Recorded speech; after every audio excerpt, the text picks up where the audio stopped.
7 ఏళ్ల స్వతంత్ర భారతదేశంలో ఏ ప్రభుత్వాలు ఈ రాష్ట్రంలో ఎప్పుడూ కూడా ఇంటింటికి చేసిన మంచి కేవలం ఈ 5 సంవత్సరాలలో మీ బిడ్డ వీళ్ళందరికన్నా గొప్పగా ఎక్కువగా చేసినందుక జగన్ను ఓడించాలి అని అడుగుతా ఉన్నాను.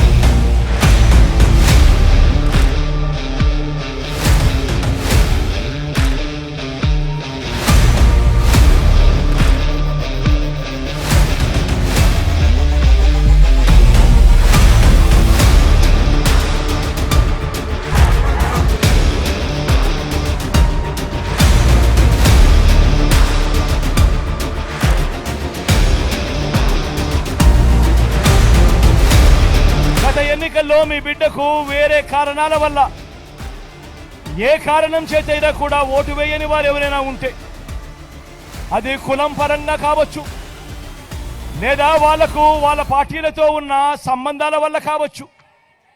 కానీ నేను అటువంటి వాళ్ళందరికీ కూడా విజ్ఞప్తి చేస్తా ఉన్నాను. ప్రతి ఒక్కరూ కూడా ఆలోచన చేయమని అడుగుతా ఉన్నాను. ఎందుకనంటే వేసే ఈ ఓటు వల్ల రాబోయే మీ తరాల భవిష్యత్తు దాని మీద ఆధారపడుతుంది.